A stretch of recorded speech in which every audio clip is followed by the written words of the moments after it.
राज्य सरकार एक और संभावित तीसरी लहर से लड़ने की तैयारियों को पुख्ता करने में जुटी है। वहीं राजधानी के शिशु रोग अस्पतालों में बच्चों की संख्या में बढ़ोतरी देखने को मिल रही है। इन सभी बच्चों में सर्दी, खांसी, बुखार के लक्षण देखे जा रहे हैं। हालांकि राहत वाली बात यह है कि कोरोना टेस्ट के बाद इन बच्चों की रिपोर्ट्स नेगेटिव मिले हैं। राजधानी रांची के शिशु रोग अस्पताल में बच्चों की संख्या बढ़ गई है। ज्यादातर बच्चों में कोरोना संबंधित लक्षण जैसे सर्दी, खांसी, बुखार की समस्या देखी जा रही है।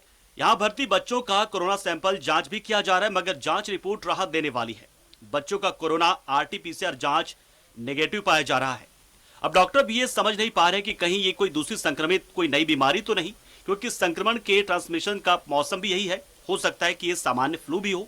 नंबर्स केसेस का ARI का बढ़ा होगा, बट उनमें पॉजिटिविटी नहीं आ रही, आरटी-पीसीआर नेगेटिव आ रहे हैं। तो हो सकता है वो दूसरे इन्फेक्शंस के कारण ना आ रहे हो, सिमिलर टाइप का इन्फेक्शन हो, बट अदर बैक्टीरिया और वायरसेस के कारण हो। बट ये कोविड-19 हो भी सकता है, नहीं भी हो सकता। कोरोना के तीसरे लहर के आने की उम्मीद जताई जा रही है। उम्मीद ये भी जताई जा रही है कि कोरोना का तीसरा लहर बच्चों को ज्यादा प्रभावित कर सकता है। वैसे में शिशु रोग विशेषज्ञ डॉक्टर अभिभावकों से आग्रह कर रहे हैं कि वो अपने बच्चों का विशेष ख्याल रखें, क्योंकि समय पर सावधानी ही इस महामारी का सबसे बड़ा इलाज है। लेना कि ये जो लक्षण है कोरोना का ही है, ये सही नहीं है। सबसे पहले अगर कोई बच्चा आता है तो उसको आम फ्लू की तरह ट्रीट करते हैं, और अगर लगता है कि वो नॉर्मल ट्रीटमेंट को रिस्पॉन्ड नहीं कर रहा है, ऐसी स्थिति में हमको देखना होता है कि ये कहीं कोरोना तो नहीं है। निश्चित तौर पे अगर बच्चा रिस्पॉन्ड नहीं कर रहा है ट्रीटमेंट को, तो कोरोना की जांच कराएंगे। जहाँ तक सवाल है कि कोरोना के टेस्ट पॉजिटिव नहीं आ रहे, दोबारा तकलीफ होती है, कमजोरी हो रही है, बुखार हो रहा है, कुछ भी हो रहा है, तो उसके बाद जांच कराने पर पता चलता है कि उनको कोविड हो चुका था, जो पता नहीं चला, और वो जो भी कॉम्प्लिकेशन है वो पोस्ट कोविड कॉम्प्लिकेशन है।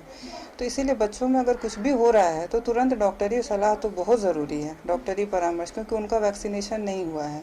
कोरोना के तीसरे लहर से निपटने के लिए स्वास्थ्य विभाग पूरी तैयारियों में लगा हुआ है। बच्चों का इलाज करने वाले निजी अस्पताल भी लोगों में जागरूकता फैला रहे हैं। बच्चों में किसी भी समस्या को इस वक्त नजरअंदाज नहीं करें। बच्चों के स्वास्थ्य में कोई भी समस्या होने और चिकित्सकों की सलाह जल्द और जरूर लें। अपने बच्चों को कोरोना के संक्रमण से बचाने के लिए सभी गाइडलाइंस की जानकारी दें। न्यूज़ 11 भारत के लिए रांची से कैमरा पर्सन उमेश के साथ सत्यव्रत किरण की रिपोर्ट।